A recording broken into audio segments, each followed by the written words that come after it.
you're a human first. And this is for anybody who kind of struggles with this. Hard where it's like objectively your mattering is based on what stats you have. High school, then once you're into college, thinking about getting to pros. What is your safety net knowing that you matter to yourself no matter what? That was kind of really the turning point in my life. That moment when I got into that field house at 2 o'clock in the morning. How do you exactly build perseverance? My confidence, it dropped. It dropped probably at its all-time low. Ended up getting benched in the middle of the season. Junior year is also when COVID hit. And at the pro level, what is your mentality now? People probably not going to believe this when I say it. Outcome, performance, process, like where do you feel like that confidence came from? Psychology that goes into sport. It's bigger than just X's and O's and running fast on the field. What would you say your system is? I would really say I learned a lot from you. You describing your system, I'm like, oh, that's really complex. It's crazy. Like you said, I definitely learned a lot just hearing from you and then kind of hearing from myself. Welcome to the All Mental Podcast for athletes, where we do a deep dive into the mental strategies so that you can be able to gain a competitive edge in any sport that you play. I'm your host, Charles, and while I am a licensed therapist, this is only for informational and educational purposes only. This is not substitute for your own individual therapy. If you do need a therapist, please do find one inside your area. Division I football for Lehigh University and Lamar University. Then on to the ELF to play pro ball. Divine Buckrham, welcome to the All Mental Podcast for athletes. How you doing tonight? I'm good, man. Can't complain. I appreciate you having me. Of course, man. So I just want to dive on into things because you want to talk about perseverance and confidence as well. I think that's a really big thing that I maybe touched on just one other podcast. So it's a topic that we haven't really dwelled into deep enough yet. So I'm glad that today we'll be able to dive deep into that, because I think any athlete or coach or parent can be able to learn from how do you exactly build perseverance, and then what are the benefits of outcomes to having perseverance and how that actually plays out inside an athlete's own life cycle. So start with like, how would you define perseverance for you? Then how do you feel like that helped you as an athlete get to where you are? Right. So perseverance for me is going through some type of adversity, some type of setback, or some type of, anything that kind of throws you off your track a little bit. And that can look like anything. My adversity can look different than your adversity, which can look different than somebody else's adversity, and then how you respond to it and how you get through it and actually bounce back from it. So that's perseverance for me in a nutshell, and how I've used that. I'm a regular guy. I'm from Queens, New York. I ain't come up the greatest. I ain't come up the worst for sure. But I didn't come up the greatest. So going through adversity was something that is regular for me, just like it is for probably most other people. And I know that if I wanted to achieve what I wanted to do and kind of what I set my goals out to do from since I was younger, perseverance is going to be something that was kind of something you had no choice but to kind of deal with. And everybody's going to have their problems. So it's about how you respond to it and kind of how you bounce back from it. And then what would you say? I think for you, like your journey was definitely unique. I think a lot of athletes share it because you went through the COVID years as well. And that definitely derails and interrupts your college career and the tape they can be able to put on for coaches and be able to play at the next level. For you, say, like, what would you say were the strategies, I think, like through high school and how you built perseverance, and then in college, how you built perseverance, and then on the pro level, how did you build perseverance? How exactly would you say you built that? Right. You brought up a great point. My perseverance kind of looked a little different, depending on where I was at. But the avenues were kind of always the same. So when I was in high school, I guess you would say the adversity or setbacks that I went through, at least starting out, was I was undersized. I wasn't the fastest. I definitely wasn't the biggest. But I knew that, I kind of had I always had the biggest heart. And, I was always feisty for my size. And, so for just talking about me real quick, in high school, I went to a boarding school, the Kiski school out in Pennsylvania, Western PA. So that was 7-8 hours from my house. I went there pretty early too. I was 13 years old as a freshman. So when I got there, I was the youngest on the school, I obviously the youngest on the team. And our team was pretty small. The school itself, we only had 200 boys, all boys school. Our team, I think we only had 24. Our little slogan was 24 strong. So it was always kind of like an uphill battle. And then obviously being the youngest guy on the team, I'm overlooked. I'm undersized, like I said, and Kind of, I guess, what that looked like for me. My whole freshman year, I didn't really play too much. I played special teams, and that was it. I'm playing against, guys 17, 18, and even 19 because we're at prep school, so we're going against post grads and everything. So I didn't see the field too much, and when I did, I was getting tossed around on special teams. So I remember my last game as a freshman, we played in, I believe, Ohio, and we drove back. I don't remember what the result was, but I know kind of how I felt getting off that bus. We got back to campus around like 2 or 3 in the morning. And we went to the field house. Everybody unloaded their bags in the locker room and then went back to the dorms. I dropped my bag off in the locker room and I walked straight into the gym. And for me, that was kind of the turning point in high school, but really, and I still think about it to this day, that was kind of really the turning point in my life.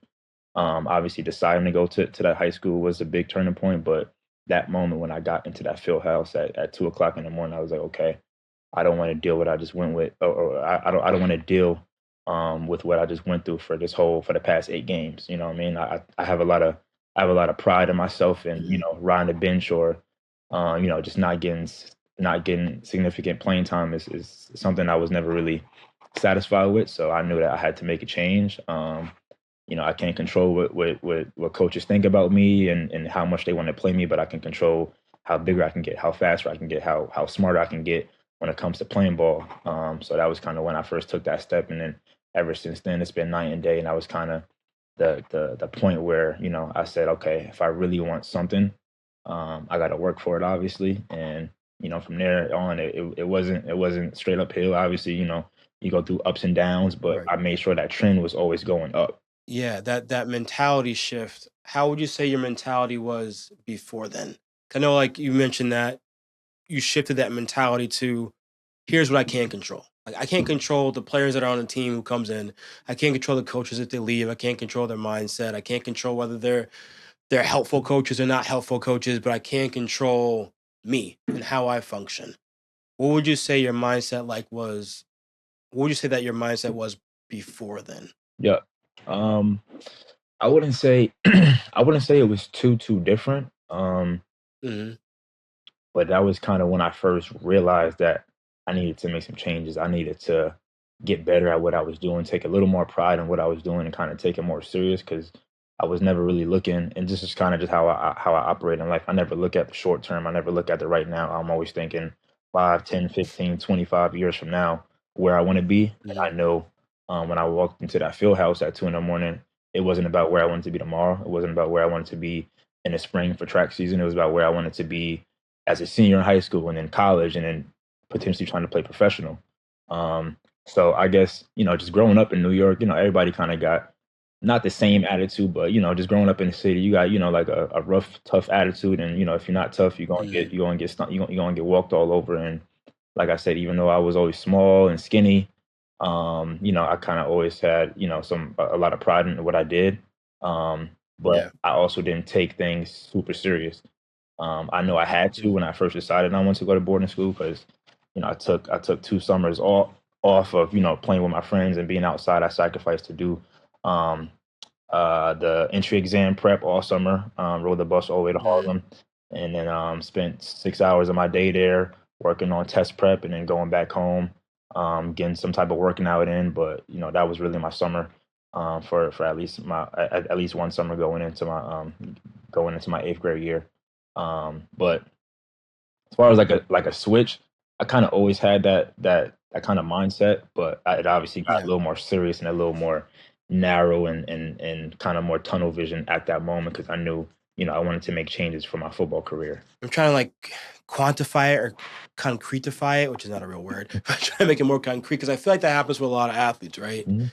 I know 13 is, I know, even though you're 13 and right, it's developmentally appropriate for you to have that mindset shift at 13. But I think people can still have that mindset when they're in college, Mhm. or probably not the pro level because you got there somehow, right? But definitely in college, people might still have that mindset at 18, 19, Absolutely. right? And like, oh, I'm here now, whether it's like D1 or D2 or whatever case may be. I'm here now, so I'm good. I'm going to goof around a bit, Right. but they might still have that maturity shift later on. So even though you're 13, I think that mentality can still be applicable to a bunch of different ages, especially older as well. So do you feel like it was like, okay, if I have a goal to 5 years out, how I want to be senior year in college, how I'm doing things right now is not going to get me there. Is that kind of like what the mindset shift was? Right. It was more like the decisions I'm making now have to be the decisions where if I look back 5 years from now, those decisions help me get to where I'm at 5 years from now. And that can either be Mm. negative or positive. You make poor decisions, you're going to end up in a poor place 5 years from now. You make good, smart decisions, you're going to end up in a better place than where you're at. Yeah, I think I allude that back to, I would say, understanding process and trusting the process. I think, and we're going to talk about confidence later on, but I think they're mixed. Like, that's why I like when you said perseverance and confidence. I think they're blended. Absolutely. So I think if someone, I say this a lot in every podcast, but some people might listen to different ones. So I'll say it again. Confidence is usually broken down to 4 different planes. So you either have outcome confidence, whether you believe you can win or not. You have performance confidence, where someone's confidence comes based on how they're performing at practice or how they recently performed in the game or Mhm. how they are performing in the game. Then you have process confidence, which is your ability to trust the process. Like you mentioned, things are not linear, right? Your pathway to get there was filled with ups and downs. What you want is for the overall picture, like thinking stocks, you want the whole stock to be going at an advantage, but it's going to go through this whole process of ups and downs along the way. So trusting the process is exactly that. Like I know where I want to get to. I know the best way to get there is to do these things. Yep. So it can be zoomed out, where it's like a 5-year thing, or it could be even in the frame time of a game. The full 60 minutes is, yeah, I know second quarter is not where you want to be, but if it's on offense, like we're going to keep on running the ball. We only have 20 yards off of 10 runs. That's not great. It's 2 yards a carry, but we need to continue doing that because I got to trust the process throughout the end of the game. I know Mhm. you play DB, but I Yeah. think it'd be easier for people to understand running backs. And then the fourth one is physical confidence. Like I get my confidence from my all the hours I put in practice wise. So I think with perseverance, having that process confidence and saying, hey, I understand things are a process. And to get to where I want to be takes these things. It also is connected, I would say, with goal achievement, where when you create goals, people say like make things very specific. I think you should also have a goal that is general, Yep. because the general goal allows you to be flexible. So if you were like, Mhm. yeah, both, but if you were just like, hey, I just want to make sure I get, to be a starter, I just want to make sure that I get like 60 tackles this year. I want to make sure I get specifically this. It could be so tight knit that you miss the overall. And then also what happens too, if you don't hit those goals, if you only get 40 tackles, if you only get 2 interceptions instead of 6 interceptions, you feel like a failure. Mhm. But if you can keep one of those goals to be open, like an open formatted goal of like, yeah, I want to play Division 1, and then all your sub goals is like, well, okay, how do I do that? Mhm. Maybe it's getting extra weight in the gym because I'm small just by default. Like that's my genetics. Mhm. Maybe I get more film time. Maybe I spend more time doing these drills, faster footwork. So then I form my sub goals in a way that actually helps me achieve my overall goal. Even though I know that's 5 years out. So for you, once you kind of made that, I guess it wasn't a switch, but once you tightened that mentality up, what were some of the actual action steps that you took to be able to get there? I mean, obviously, like I said, first one kind of just getting into the weight room. We Mm, kind of were always like forced into the weight room at my school. Like I said, it was only a small all boys school, only 200. So everybody knew each other. Obviously, the seniors were the big bros, and the freshmen were the little bros, sophomores and juniors in between. But everybody was kind of cool with each other, so the seniors made sure the freshmen was in the weight room, type of thing. And our coaches, mm, especially my one coach, Coach Ross, he kind of always made sure, like guys are getting the work they need to in. So that was kind of the first step, and really the main step, because getting into the weight room wasn't something that I was used to. Like I said, I was 13 years old. I didn't even turn 14 mhm, at the end of the season. I was 13, so my first 13 years of life, I wasn't really lifting no weights. I mean, like I took some boxing lessons from my pops in the mornings with my brother in the hallway of the apartment building we lived in. I went to football practice growing up when I started at 6, but weights and stuff and real like training was nothing I was ever used to or ever did. So kind of learned how to do that from working with the trainers, the coaches at the gym, working with my guys that I was working with, my teammates, and then kind of just doing my own research and trying to see, just kind of maximize the room for growth for me. So the weight room was one for sure. And obviously that kind of ties into my speed work, but that kind of just like that discipline kind of started branching off into other areas of my life. And obviously my life as a 13 to 17-year-old was just kind of high school. But Mhm. It became a lot more than just the weight room and trying to get bigger, stronger, faster for football. So, obviously, to get to that goal that you want, you got to sacrifice and do multiple things, not just one, because you do one thing that's going to get you to one place, but you do multiple things that's going to get you even farther than that one place you want to go. So, it started off with really waking up at 5, pretty sure it was 5 a.m. every morning. Obviously, we didn't have a far walk to get to because we were on campus, but waking up at 5 a.m. Mhm. to walk across campus to get to the weight room every morning. We work out for an hour, hour and a half, whether that be all weights or weights and running, and then after that, go home or go back to the dorm and shower real quick, throw on a suit and tie because we have to wear a suit and tie every day for school, and then be on time for Mm. breakfast. And breakfast was like sit down style, so we got you got the whole school there and everything. And then classes starting at 8:30, whatever. And then we're in school all day. You know what I mean? And then after that, you get 20 minutes after you finish your last class to go get ready until you start practice. You know what I mean? So that's all like before you even get to the actual practice. Like I'm obviously went away for school, but Yep. I went away because I want to be a better ball player. I want to be a better athlete. So I'm doing all of that before 3 or 4 in the afternoon, and then practice is starting. So I played football obviously in the fall. I wrestled in the winter, and I ran track in the spring. So I was always doing stuff kind of all year.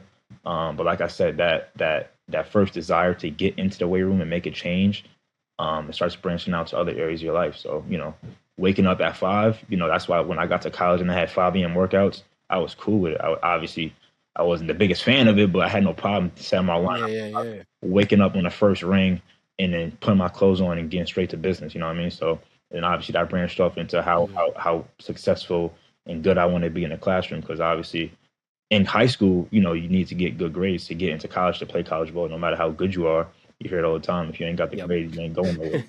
And honestly, at my Yep. school, you ain't having no choice but to get good grades because if you didn't, you was probably Mhm. out of there. You know what I mean? And the academics was hard and rigorous, but at least for me, I made sure I got any tutoring I needed and extra help to make sure I set myself up for the best opportunity to go play college ball.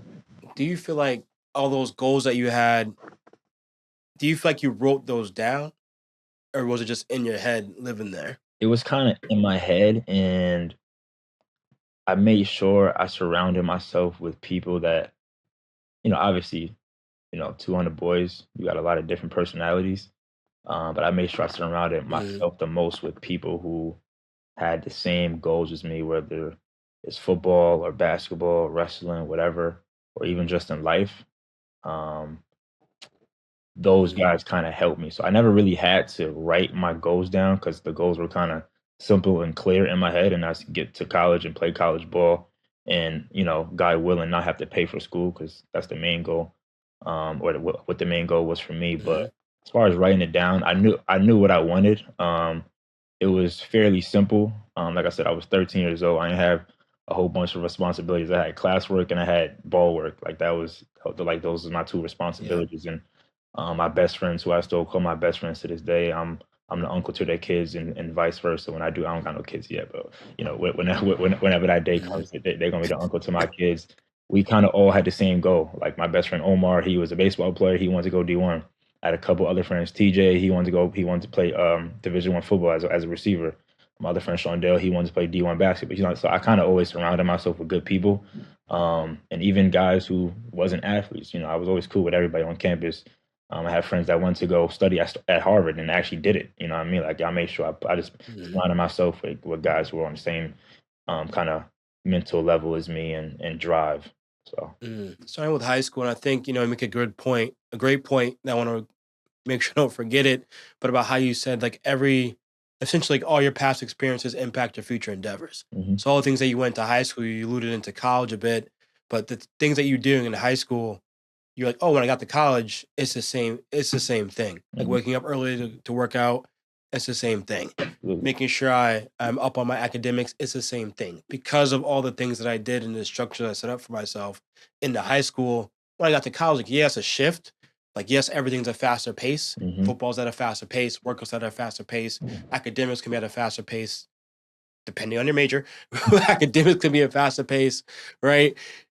But like you're ready for that, right? But I think before we get into college realm, I think that's also important to how you mentioned you surrounded yourself with those people that had those very, very similar goals that you had and that very similar similar work ethic that you had.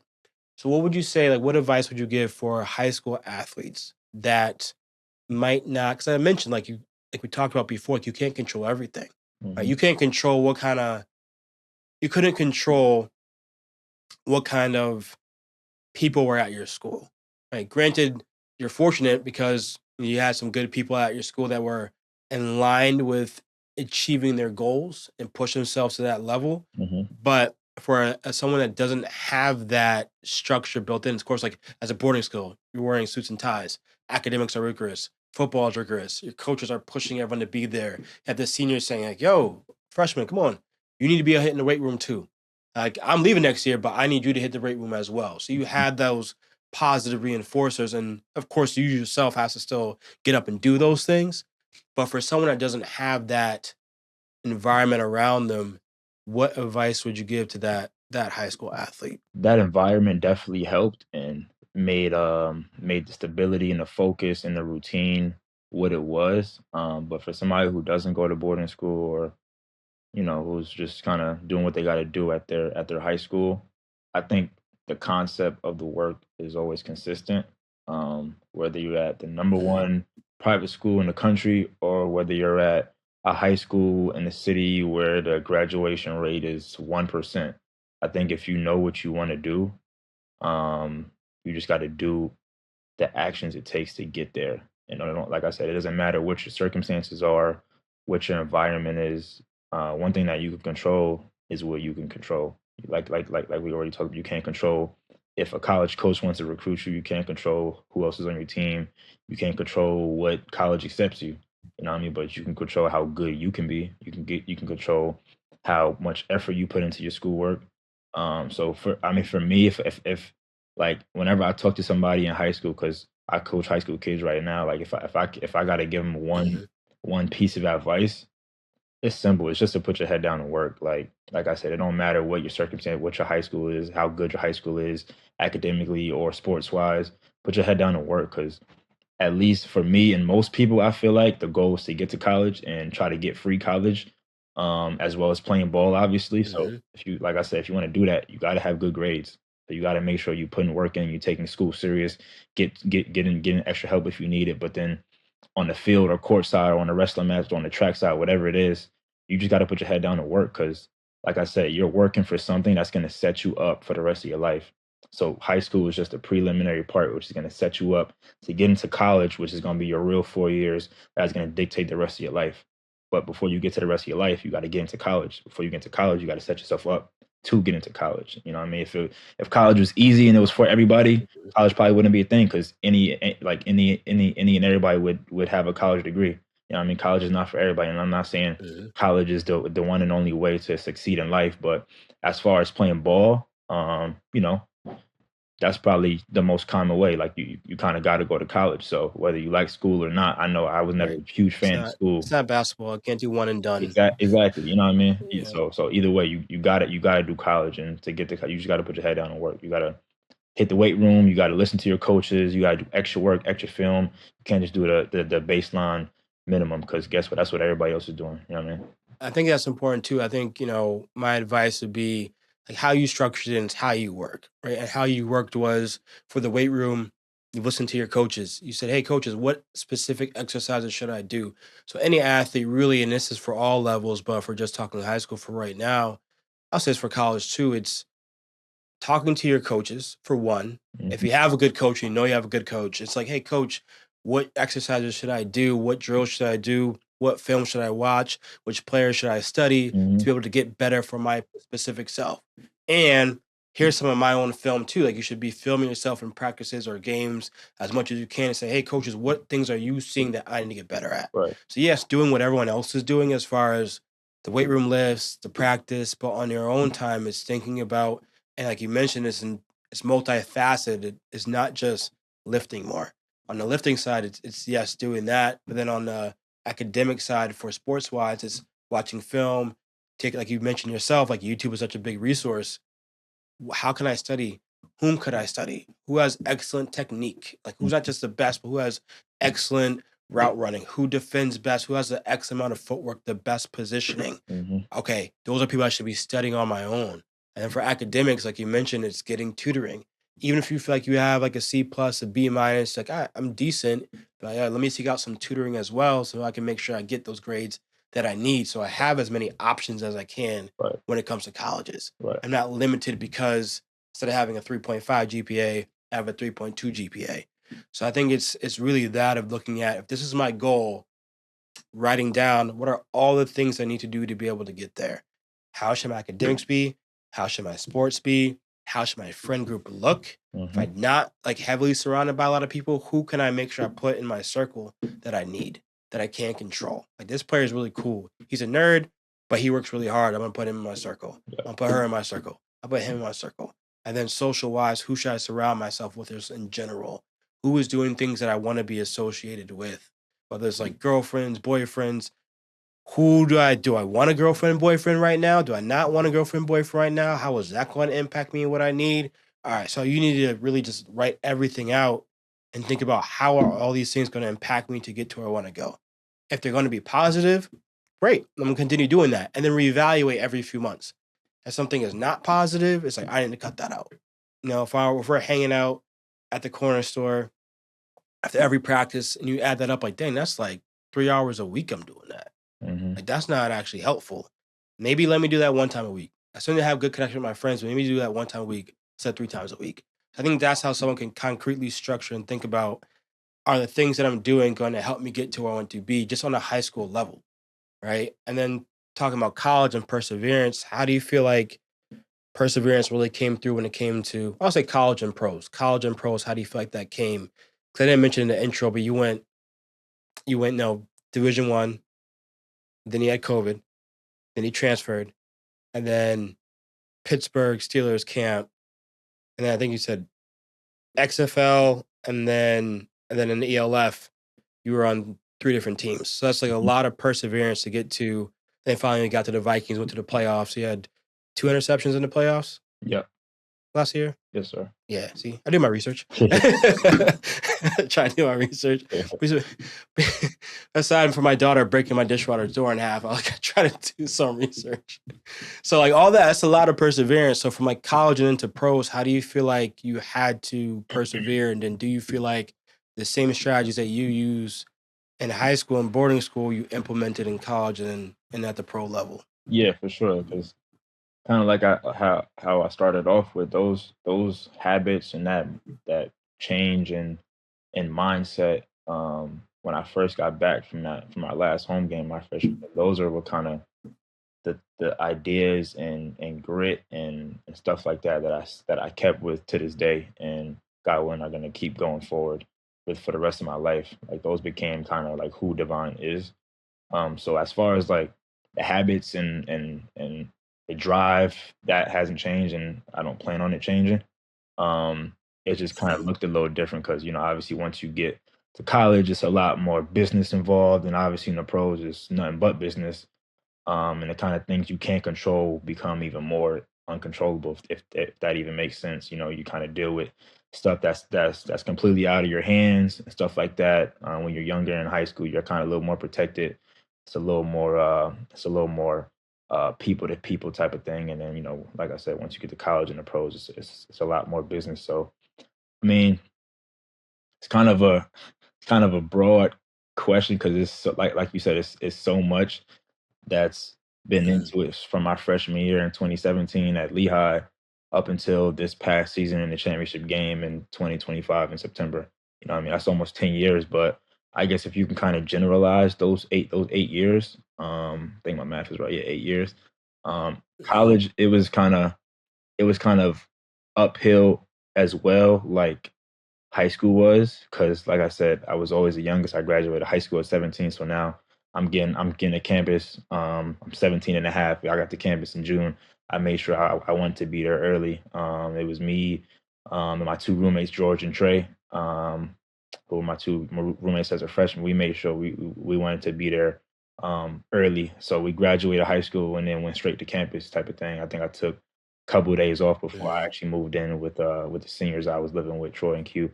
But we made sure we got the work in. We kind of used those upperclassmen as our mentors, asked them all the questions we needed. We drove with them to workouts and back. They kind of taught us how to meal prep, how to eat right, how to lift right, do the extra work.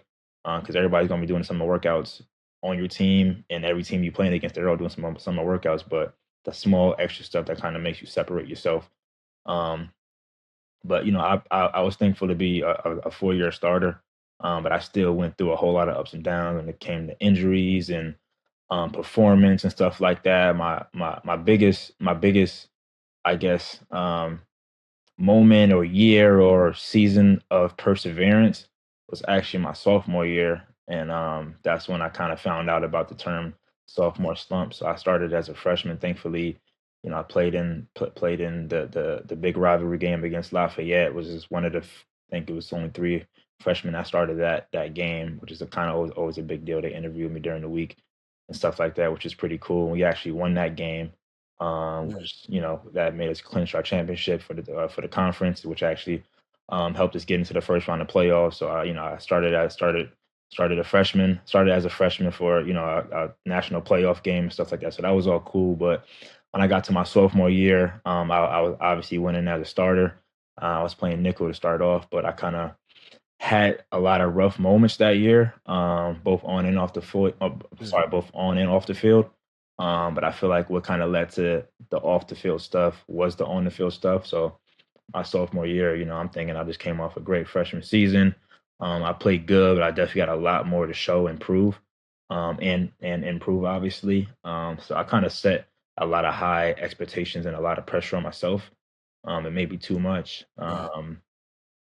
Just thinking back, but started off solid, and then because it was just a couple plays each game where I would give up a big catch or something like that, and all of those little Yeah. plays add up over time. Where I eventually ended up getting benched in the middle of the season.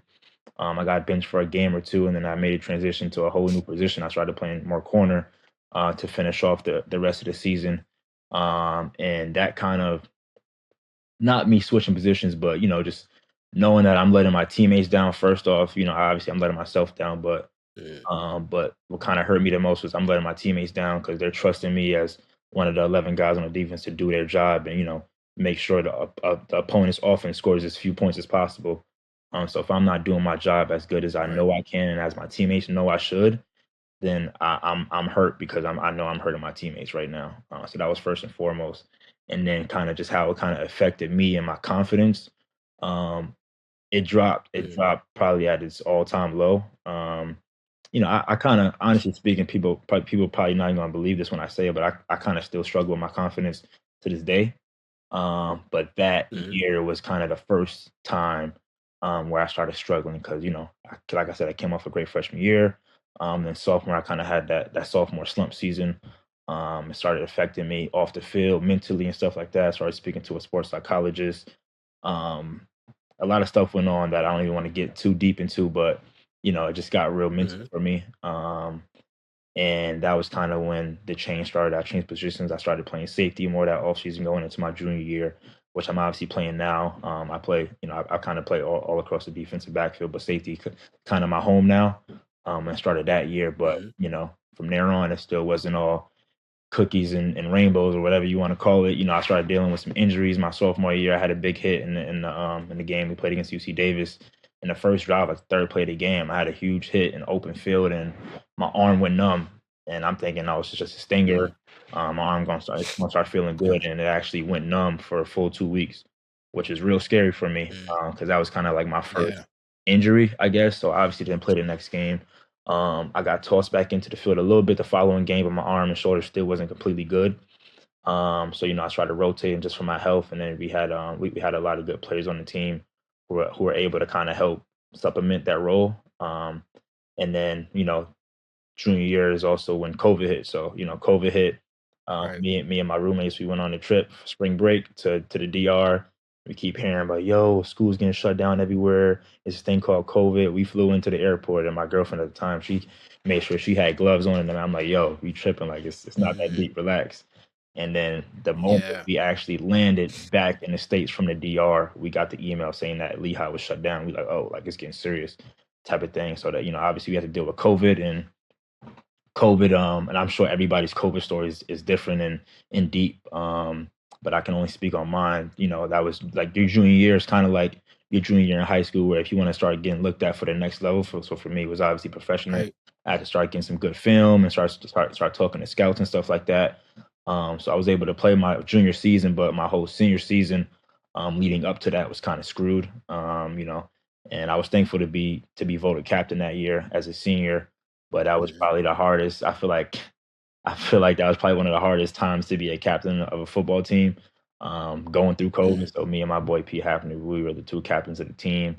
But you know, we're losing guys left and right from injuries, from COVID. So you know, people had the option to choose if they wanted to keep playing or not. So we came down to, I think, as low as probably like 40 some guys, and you know, like we're having Mhm. meetings online, doing stuff from home, at home workouts. And, you know, as a captain, you got to lead that and make sure guys are trying to stay motivated when they're at home, and kind of, you know, if they're forced to work out, but you at home. So if you don't want to do nothing, nobody can force you. And then when, Right. you know, we Right. obviously, we obviously got back on campus, and that was when, I guess, the first COVID shift, of kind of like on campus stuff, both on the field and in the classroom, kind of got into effect, which is real hard, obviously. And you know, we getting COVID tests up our nose every morning before workouts and practice and stuff. It was just crazy. And then, you know, obviously that affected my senior season. We only had 3 games as a senior that year, and just my luck, I played in the first game, didn't get too much action against Holy Cross, and then that week going into the second game, I got a pretty bad concussion, which left me out for the last 2 games of Mhm. basically my college career at the time. I always heard about the transfer portal, but I didn't know too much about it. But I knew at that point, you know, I had some talks with my head coach, and you know, we kind of all just thought it was best that I just hop in the portal and kind of see what options I can get. And so I took that kind of leap of faith. I didn't know what was going to come from it. I barely knew what the portal was. I'm thinking transfer portal. I'm thinking this Mhm. big galaxy thing and schools and players floating around, Yeah. you know, whatever. Yeah, Yeah. you know, I Yeah. was comfortable and confident at my school for 4 years, so I never thought I would need to hop in the portal. Mhm. But you know, that year was kind of the first year where the portal started getting crazy, which is even crazier right now because you know people still Yep. dealing with the COVID effects, and Yeah. now you got NIL stuff, and it's all crazy. But that was kind of like, I guess, the first year the portal got This crazy. is before NIL, Yeah, right? exactly. Yeah, yeah, yeah, yeah. The portal was crazy though, but I was fortunate enough to get, I think I finished with 5 or 6 offers that off season going into graduation. I actually committed to RMU out in Pittsburgh, but I actually didn't get Mm. into the MBA program academically, and that's when the summer started. And you know, I'm at home not knowing what I'm finna do. I know I graduated from Lehigh, so either way, you know, I felt good about life after ball, but I know I didn't want to give up ball yet. Yeah. I'm still trying to find a home for my extra year of playing, and that's when Lamar came calling.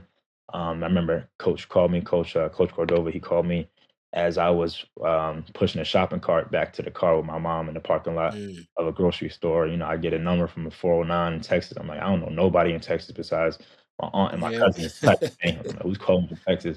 But you know, we ended up making that shake pretty fast. I think by the moment that first text or call came through, I think probably about a week and a half later, I was out in Texas on campus starting my workouts, and Mhm. that was kind of, I guess, that was my first time.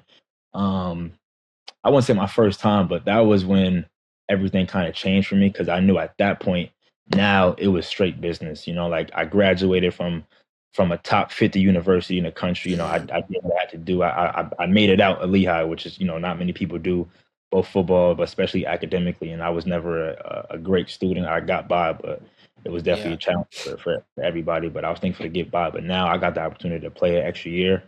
I'm gonna focus on ball. You know, I went through a lot with the concussion that past spring, so I'm like, yo, I got a lot to prove. These coaches just grabbed me for an extra year. They wanted a leader, they wanted a senior, they wanted somebody who could come in and make, you know, like make an impact right away. So the pressure was on. And I had a great season that year. I think I finished with like 15, 14 pass breakups and stuff like that. Like I had a great year, a lot of tackles and stuff. And but I knew I wanted to go to Lamar because I ain't know too much about Texas besides football, and I know that's what they're known for. And I know if I wanted to get a shot at the league Right. or the next level in general, I want to go play where the competition is the highest. So I know I looked at the schedule. We playing against none but teams in Texas, Colorado, and Louisiana. So we playing against down south, good, fast competition. I think I adjusted pretty well. The hardest adjustment was that heat. I remember my first summer workout on the field on turf was like 115. I'm from New York. It get warm, but Ooh, that down south Texas right. heat, that's different. That's different. Like Different. Yeah, no, I'm from I mean, Mass, so we get. cleats was melting. Like it was that crazy. Like it was bad. I want to go back to like the sophomore year. Hmm. Kind of mean like, and it seems like once you graduated from Lehigh. Yes, sir. Yep. Yeah, yeah, yeah. I feel like once you graduated from Lehigh, like you had that stability, right? Because of like COVID's done, you're not going wishy washy 3 games. But like back to that sophomore year, and I know this translates to like you mentioned, and currently too with the confidence when you weren't performing. Let me ask you this: where do you feel like your confidence like came from in college? Do you feel like it was more like outcome, performance, process? Like, where do you feel like that confidence came from, and why do you feel like that had such a big impact inside your actual play? I feel like that with that question, it's kind of always been pretty consistent since I started taking football serious. Like Yeah, I guess out of all four of those, I would really say all of them besides the outcome confidence, because how I kind of looked yeah, at things, on and off the field. The outcome don't really matter too much. It's about the process and stuff like that. And I was always more of a process type of guy. I just put my head down, hmm trust the guy and work. So the outcome is going to work itself out. Whatever God has in store, that's what the outcome is going to be. But the other three hmm types of confidence you talked about, I would say was kind of a little bit of a little bit of all three. I guess you would say that was kind of where my confidence came from. And then like when things weren't going well, how do you feel like how did you feel like that impacted your like what do you like what was that mentally? Was it that like I messed up, I feel like I'm not playing well? And then do you feel like that impacted you to continue to not play well? Like mentally you hesitated or what it was? Or do you feel like it was just you were just naturally just in a slump? Like no matter what your thought process was, even if your mentality was great, just physically were just like objectively in a slump, just not playing well. Yeah, I didn't even think I was in a slump until after the season because Mm, I was just so focused in my mind and eyes and life was just those 11 games week by week, and I know that I didn't play yeah, great the week before, so all I'm thinking about for those next 6 days is what do I gotta do to make sure I play better that next game? be better. And Yeah. obviously, like, I still made plays and stuff like that, but I feel like the negative plays were definitely still, big, and I don't know,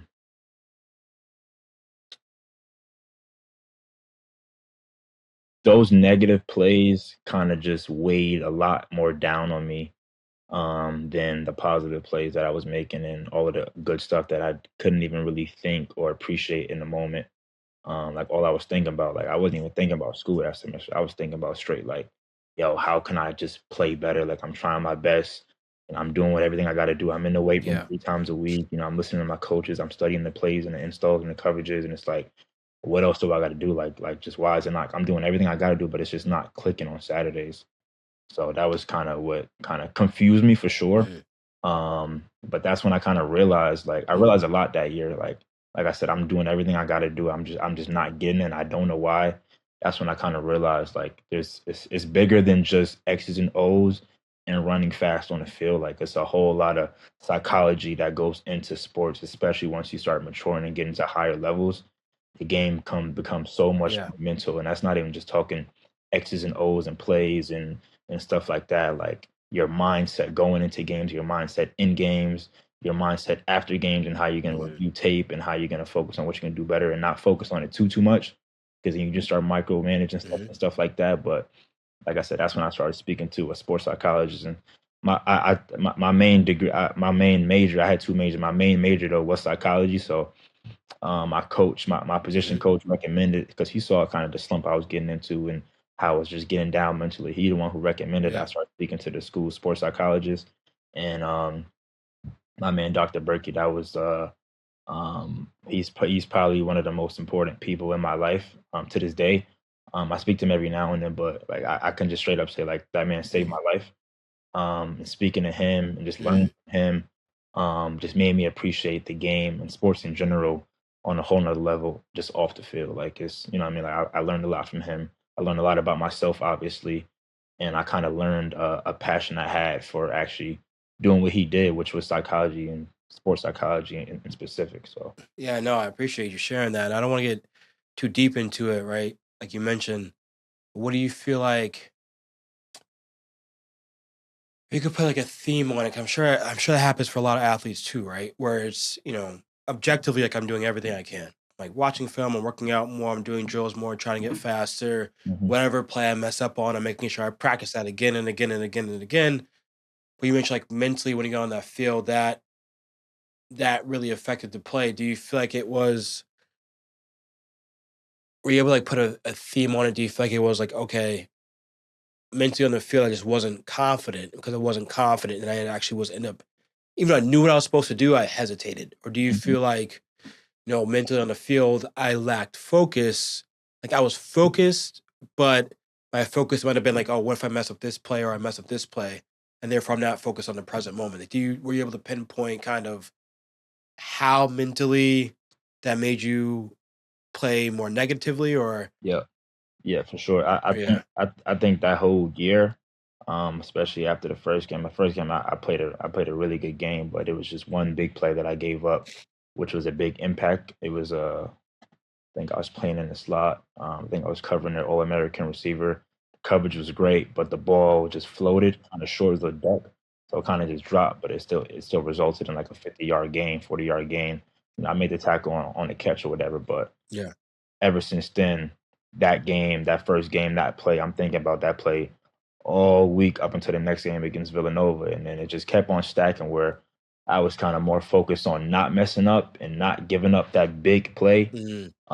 Where, that kind of, I wouldn't say distracted me, but, I was just more focused on the negative and just trying to fake confidence, especially the more the season progressed, where the more I got in my head, I was just trying to Yeah. fake like I had confidence, just so I can get by. But I knew deep down, like I had no confidence, or no, I wouldn't say no, but I had little confidence from that first game, and then it just kind of Mhm. snowballs effect and just compounds each game.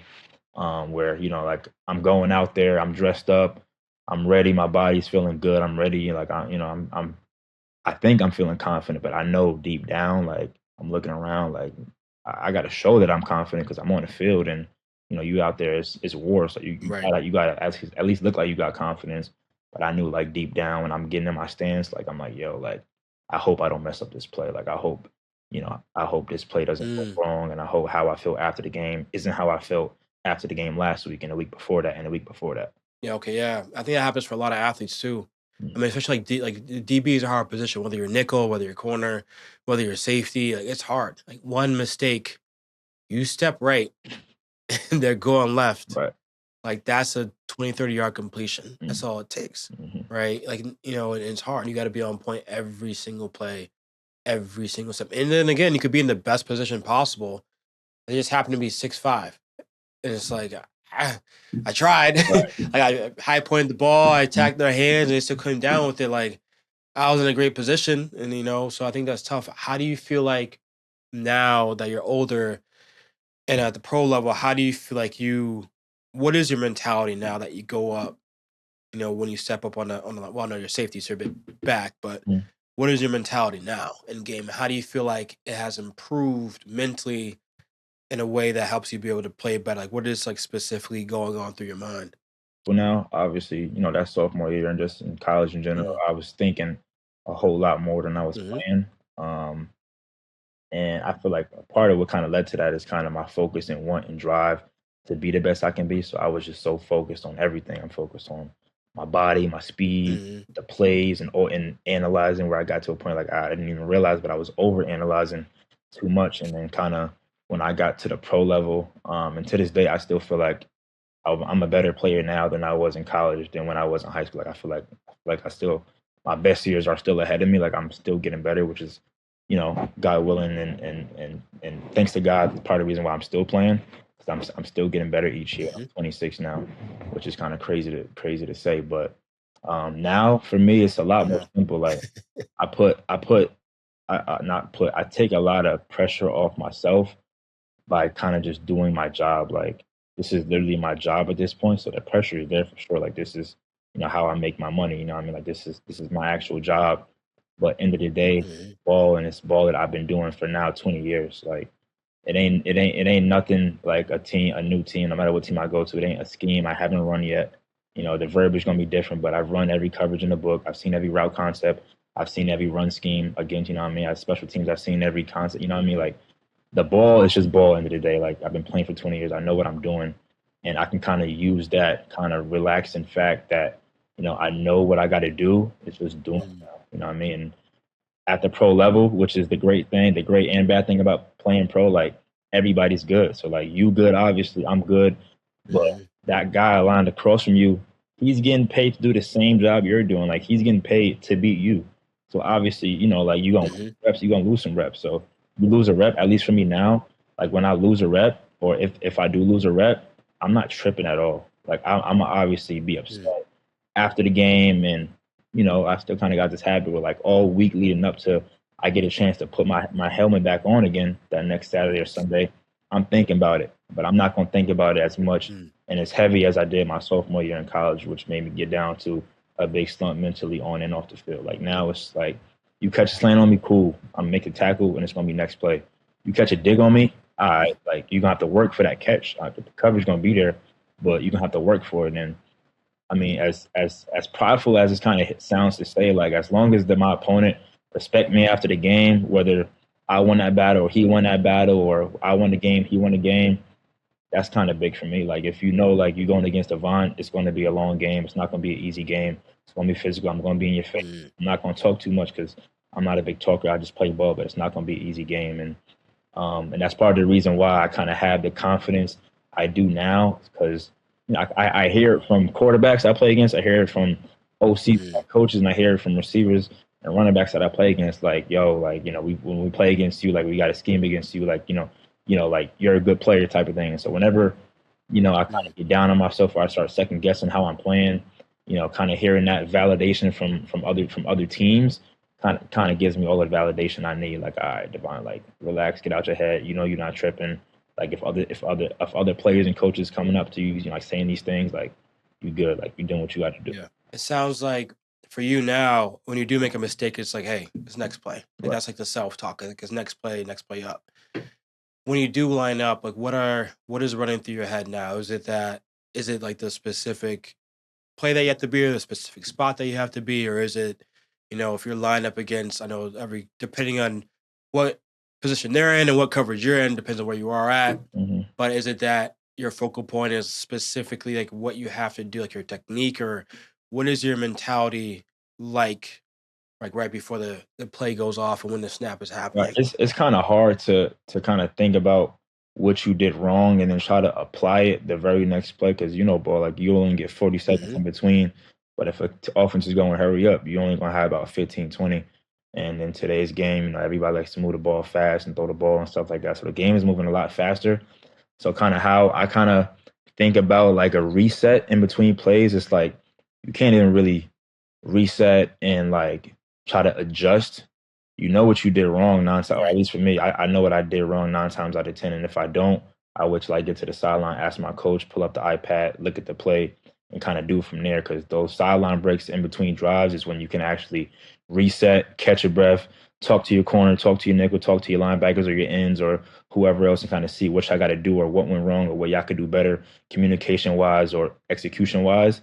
And then when you go back on the field, it's kind of a whole new mini game. Like that series is going to be your next game, because you ain't going to have too much time in between plays to talk to your safety, talk to your corner, talk to whoever about what happened in the previous play. Because like I said, you only get 40 seconds max. And for those 6 seconds you playing, it's 100% effort, heads is banging, people running around everywhere, you know what I mean? So you're not even gonna have the time or energy to talk to your safety or to talk to whoever about, what happened that play. This kind of one thing that I greatly appreciated about the Vikings is that we kind of got into that culture on defense, especially towards the end of the season. It's like, yo, if a play goes wrong, if they break off a 20-yard run, like, yo, we're not tripping. It's the next play. Like, we can worry about it once we get to the sideline and pull up the iPad, talk to the coaches, talk about it collectively as a defense about what went wrong, or collectively as a DB back in what went wrong. But as soon as that whistle blows, we're our heads to the sideline, we're getting the next call, and we're playing that next play. We don't got time to kind of talk about or review or get on each other like, yo, what do you like? We don't got time for that. It's part of it is like a systems thing, right? Like on a team wise, like when we do make a mistake, how are we collectively responding to that mistake? For sure. We're not going to point each other out. It's like, yo, I mean, you mess up with this. Because you see it all the time, right? Like if there's a blown coverage in the NFL, you'll see DBs like, yo, you're supposed to be like, you know what I mean? And clearly they probably know. So very rarely, like you said, 9 times out of 10, they know, yeah, I was supposed to be over there. That's supposed to be my assignment. So it sounds like on a team-wise, collectively, defense, maybe it happened on offense too, it was like, hey, if we make a mistake, all of us are thinking next play. We're going to assume that you know what you did wrong. Mm-hmm. No point in me badgering you about it, right, or asking you about it and giving you about it. It's like next play. And then on the sidelines, then we can be able to strategically, and even then it's still not blaming because we don't have forever on the sidelines. Mm-hmm. At most, we got like maybe like 10, 15 minutes, depending on how long they're driving for. Right. But then we can make some changes. So I think even, I guess I want to get a bit deeper too, because like even like besides after you mess up or anyone messes up, but just like what is your mental thought process, like, or focus system? I think like when I talk with individual clients, I usually end up developing some type of focus system. Like for example, if it was I'm trying to pick a sport. I guess if it was football, right? If it's like a wide receiver, like, is their focus system like, everyone has like a certain habit, right? When you line up, whenever it's kind of getting set, you do something. Some people shift their gloves, some people like shift their feet. Everyone does something very particular that usually is that habit formation of them telling their brain like, hey, it's time to clock in for a play. Mm-hmm. So if a wide receiver goes up to the line, they set their feet, adjust their gloves, maybe rub their wrists, that's their focus, and they get set. And then is their focus thing like, everyone's different. Is it, hey, I got 5 steps hitch, I got 7 steps here, I got 10 yards here? Is it, I'm going to make sure I look at this point, like what is their focus system and how they play and how they operate? And then once the ball's up in the air, what are they actually saying to themselves? Like, is it like just a random general self-talk of like, that's my ball, however I'm going to catch it is how I'm going to catch it? Is it some people are more specific towards like, I'm going to look at the very tip of the ball? Some people are more specific to where it's like, I'm going to try to think about my body. Everyone kind of has a specific mental process, even though it happens in like 5-6 seconds. What would you say, without you giving anything away, right? But what would you say in general is like your mental process to make sure things stay concrete and you don't focus on what happened before, focus on after? Like, what would you say your system is? Right. For me, just going into, like I said, going into each play is its own story. Something good, great, or terrible that happened 2-3 plays ago, you can't even think about that anymore on that next play because it's a whole new play and who knows what's going to happen that play. Obviously, God forbid, an injury could happen. Like, you never know. Like, could be an injury, could be a touchdown, could be a touchdown for you. You know what I mean? Like, you never know. That's why for me, it's like each play is its own story. So like what happened 45 seconds ago on the last play is out the window. We on to the next one. So for me, I turn my head to the sideline, I get the call. Now based on that call, that's what's kind of going to change. Not change, but kind of what's going to like where my head is going to focus more. So if I know if it's a coverage or a call where we're blitzing or whatever, or, you think about everything, at least for me, if it's whatever the down, if it's 3rd and 1, we probably going to think a little more run or something like that. If it's 3rd and 15, we're going to think a little more pass. And obviously the coach is going to put us in a good position and a good call to prevent the pass. So for me, I kind of break it down as far as what that call is that I'm getting for the defense to run. Then I'm thinking about what the offense is probably going to run based on their tendencies, based on the wide receiver split, based on the formation, and then based on the down and distance, based on time of the game, based on where you're at. And I feel like it's a lot that I think about in those few seconds. It's kind of just, like it's just reps. Like I've been doing this for 20 years. Like I said, now it's just something that I do. And whenever I watch ball, like I'm about to watch the Super Bowl next week, I kind of put myself in the shoes. Like I was 3rd and 8. I'm probably thinking they're going for a route that's going to break at 10 yards. So they got 2 yards cushion to make sure they secure that. I'm thinking like that all the time. So when it comes to me doing it in the game, it's kind of just second nature. Then I'm thinking, for that play, am I a little more run, like kind of like more run focus, or am I like kind of more of like a pass defender? So if I know if I'm in cover two, I'm a deep high safety and deep half, I'm not really worried about what the run's going to be. Like we got 9 other guys that's down there to focus on the run. My one job is to make sure nobody gets behind me, my half type of thing. So I mean, it's kind of funny, like based on in my head, if I'm thinking I'm a little more run this play or pass this play, kind of Yeah. what I do kind of changes. Like if I know I'm going to be in coverage more, if I know if it's like second and long, third and long, and we in cover one, like I'm all right. This is my play. Like if my receiver catches the ball, that's on me. That's not on anybody else. It's not on my low hole help. It's not on my defensive line not getting any time. It's not on my post safety. Like if my receiver catches the ball in man coverage, that's on nobody but me. So I'm thinking, I'm thinking a little more swag. I'm thinking a little more speed. I'm fixing my gloves a little more because I got a chance to catch an interception. And if it's a play where it's a little more run focused, or second and 3, we thinking a run is coming or something like that, it could also be a shot. But if you're thinking more of a run's coming, I'm tightening up my chin strap a little tighter. I'm knocking on my helmet real quick just to make sure, like my brain and neck is ready for impact. And I'm thinking a little more like strong and dog type of mindset where, I got to come down and make a play, whether it's a ankle bite tackle or whether you got to meet somebody in the B gap or the A gap. I mean, I'm just thinking more like my hands about to get dirty, and I got no problem doing that for my team. Yeah, I think that's really interesting because, like, for you, it seems like, and again, every person's focus system is very different. Like, you as a DB is very different because you, on the run, you're like, I'm going to be in the A gap or B gap, maybe. I might be like blitzing from my spot. Or in this play, like, if it's 3rd and 1, I'm ready for it. But, like, if it's 3rd and 3, you going to do play action or what? So I might have to have play both in. So, like, for your position, it's really interesting. It seems like you set your mind depending on what the situation is and depending on your coverage. You set your mind like, all right, cool, I'm preparing myself mentally to be able to be physical. I'm preparing myself mentally to either do a pass breakup or potentially catch an interception. Or if it's 3rd and 8, like you said, if they're going to do a little curl route, then I'll make sure I'm going to be physical. Like, I might not be able to keep them from getting the first down. I'm going to light you up. And maybe you drop the ball, maybe you don't, because I can't just bite all the way because if someone goes behind me, I'm screwed. Right. So I got to do that. So it's different. So I think it's cool how your mentality has shifted from a sophomore year. I know you mentioned that on a confidence scale, you're kind of all three, like performance, physical, process. It kind of seems like you've become more process and physical and drop the performance a bit. And that seems like that's helped you. Yeah. So instead of thinking about like what you did before, what's going to happen after, it's like, hey, like you mentioned, first things first, I'm looking to the sideline and I'm trusting the process and my coach is putting us in the right position to be able to make whatever play I got to make. And then from there, it's looking back at all my experience from all the hours I practiced this week and 20 years ago. Hey, I'm seeing this situation. I'm thinking this. I'm trusting my work that I put in. So yeah, people call it instincts, but really you get the instincts from all the hours you put in. Absolutely. I'm trusting that to be able to go ahead and make the play. And then depending on situation, coverage, what they're doing is where my reads are going to be at and how I'm actually going to look and function.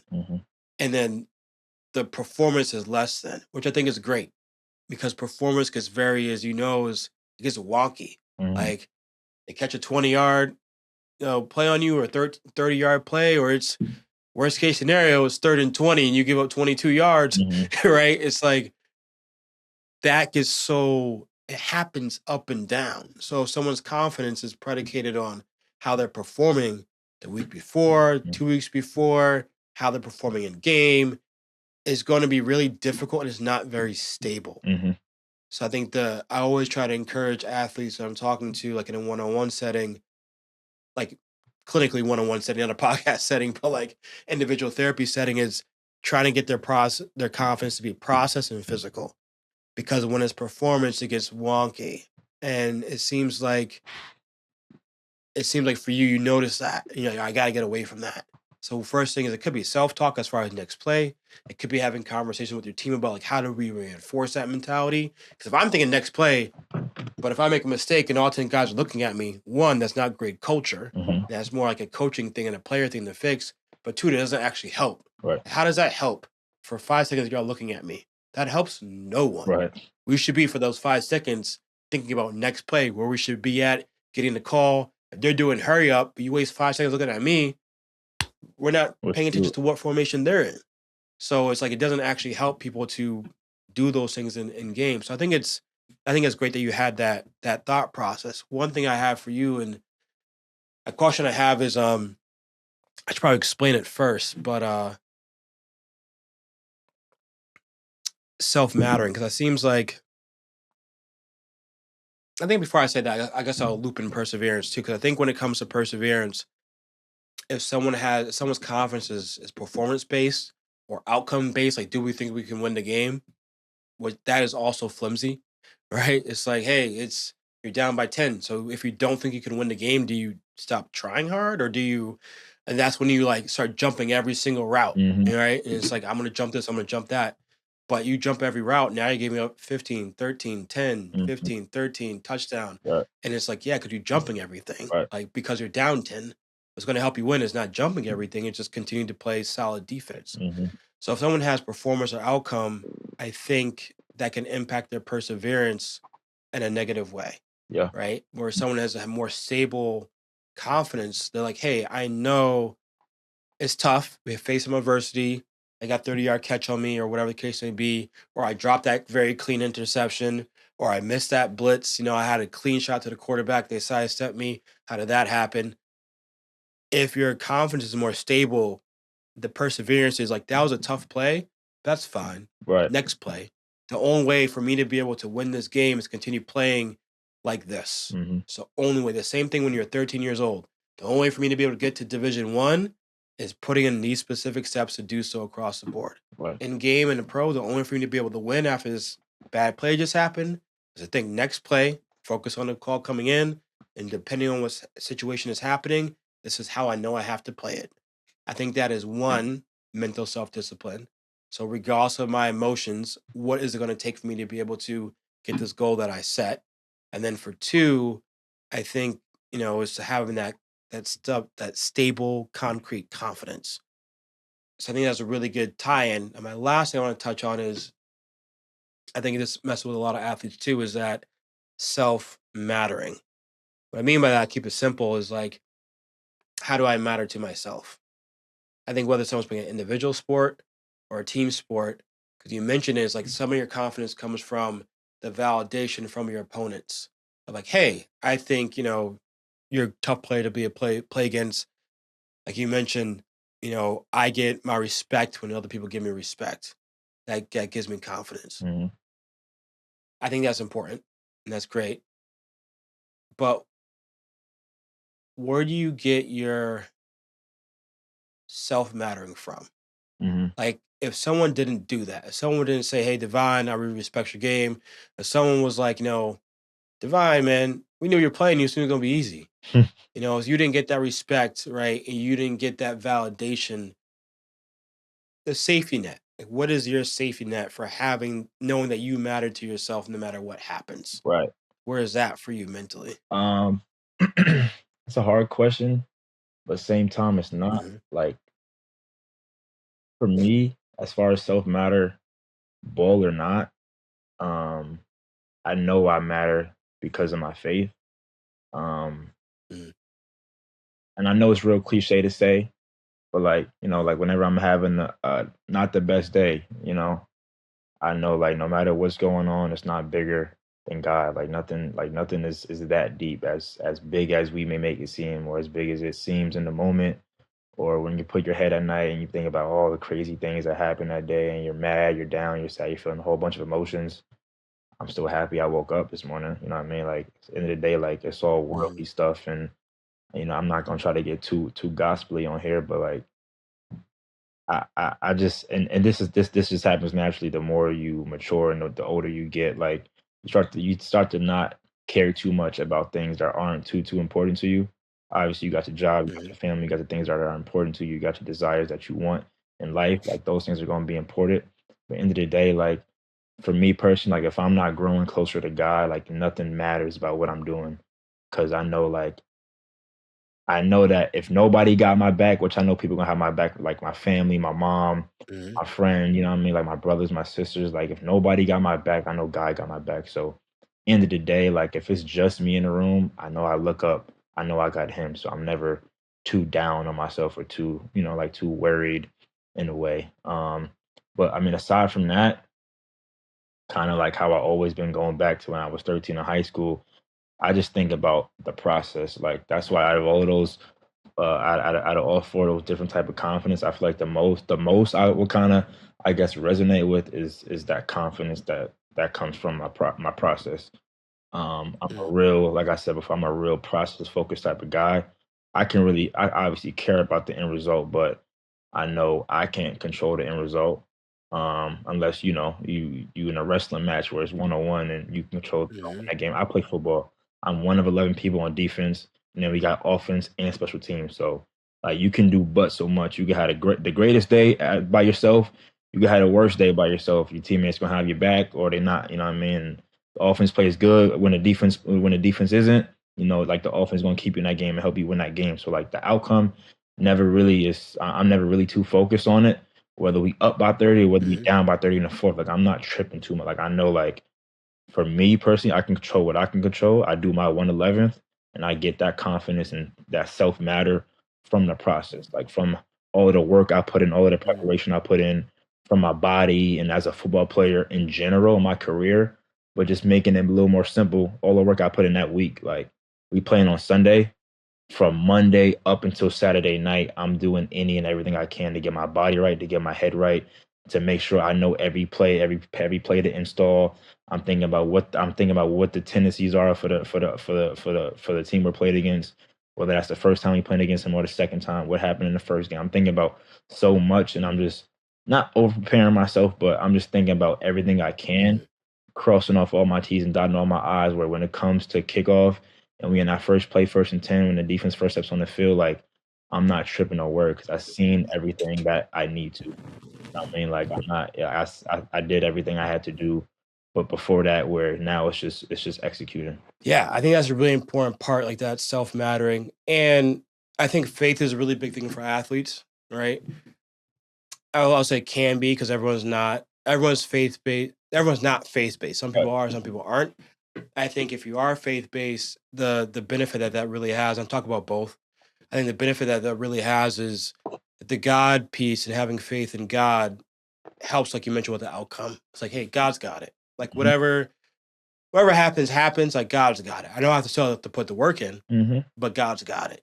And on the mattering side too, it's like, hey, at the end of the day, like I'm one of God's children.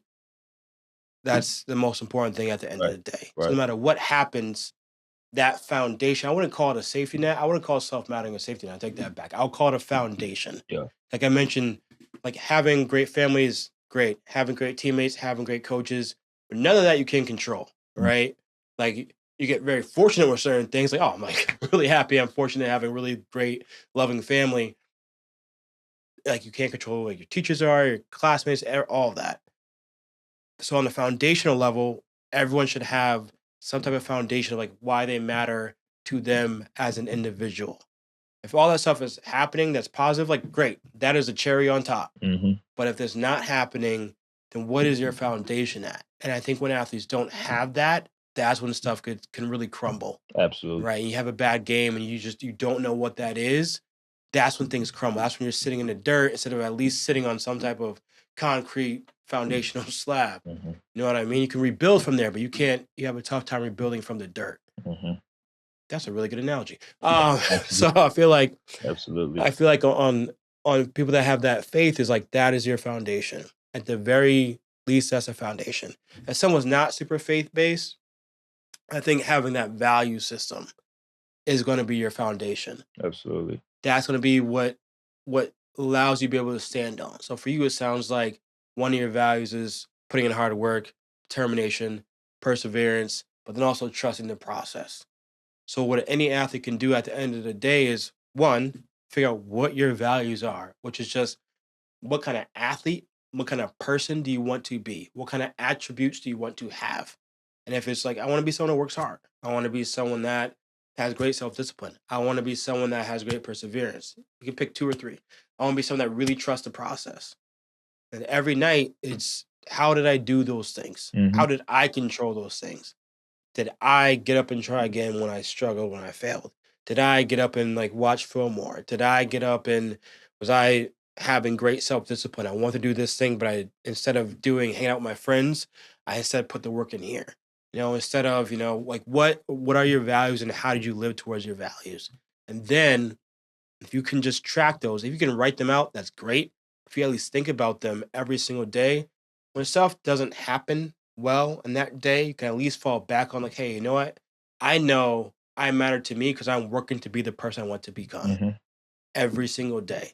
And I have deliberate, concrete evidence that I'm doing that. I'm in the gym all the time. I'm watching extra film all the time. I'm making sure I'm being a great teammate all the time. I'm making sure I'm doing X, Y, and Z. I know for a fact that I'm trying to become the person I want to be Hmm. by concrete evidence. Right. And I matter to myself for those specific reasons. I think that can provide a really great foundation. And that's like one of the first things I do is like build that foundation. Right. So I think that, having that is a great barrier to like failure does happen and adversity does happen. Mistakes do happen. Knowing that you matter to yourself is such a really key thing that I don't think school doesn't teach you that. And not a lot of people learn that. So Yeah. yeah. I just feel like the most simple way to put it, and this is for anybody who kind of struggles with this, because I know a lot of people do, whether no matter what your job is, but I Mhm. know athletes in general, we try to attach and kind of make one and the same as who you are to what you do, whether you're an accountant, whether Yep. you're a lawyer, whether you're a running back. Like you can't have your life kind of revolve around and be centered, at least in your head, as what you are. Like no matter if you're faith based or not, you're a human first. You know what I mean? Like you're a Hmm. human with 10 fingers, 2 arms, 2 legs, whatever. If you don't, whatever, like, you're still a human first. And that's gotta kind of be your foundation. Like you're a mother, you're a brother, you're a sister, you're a cousin, you know what I mean? Like, you're a mentor, you're a friend, like you're still loved by many people. And even if you're not, like you gotta detach what you do from who you are. It can't be just one thing. Like that's why I feel like the big movement. I don't know if you remember a couple of years ago. I think it was LeBron and a whole bunch of other athletes were started with the I'm more of an athlete type of thing. Like I love that, and that's Hmm. why like when I first heard it, I'm like, yeah, you know what? Like you're right, because kind of at that time, I'm like, yo, is my life just ball? Like I know I'm in school, but am I only in school just because of ball? And then playing pro now, like Hmm. my only job and function and worth to other people and to myself is it just but like no, like I'm divine, you know what I mean? Like I'm a brother, I'm a friend, I'm a boyfriend, you know what I mean? I'm a son of God. Like it's so much more to just what you do. And I think people usually don't get that until they get injured, like Mm. a long-term injury. And they have to sit with that and then figure it out. Or it's like they get older, right? And then they have kids. I'm like, "Oh, well, I'm a dad." Like, Mhm. I'm also like a husband, and then they get those other things, but I think it's hard because from high school, like, junior year in high school is what determines if I get to go D1 or not? My stats. Mhm. Yes, coaches are interested in me as a person and a human being, but all that matters is my stats. Mhm. If I have 20 tackles and 2 picks, I could be the greatest person alive, but I ain't gonna get recruited. Mhm. So like my stats really what matters. And I think that messes up a lot of athletes. And then when they get to college, it's how do you get accolades? Mhm. By your stats. Right. Now you have NIL and transfer portal. Good heavens. It's all about stats. So it's like really hard where it's like objectively your mattering is based on what stats you have. Mhm. If you're not good, you're gonna get replaced now even easier than before in your position. So it's hard when that is just like naturally the standard that's set just from like high school, then once you're into college, thinking about getting to pros, to to take time to take a step back to be like, no, let me just think about this for a second. Mhm. How do I actually matter? And let me build that in first. I know stats are still really important. I get that, but let me just make sure I build this foundation before my house gets destroyed and I'm sitting on a bunch of gravel and I have no clue how to be able to build myself back up again. Absolutely. So cool. Yeah, that's everything I had, man. And let me know if you have any last questions for me. I appreciate the talk. It's crazy, like you said. This was my first podcast. Hopefully not gonna be my last. Me and my best friends from college, we're actually Hmm. still waiting to start our own podcast.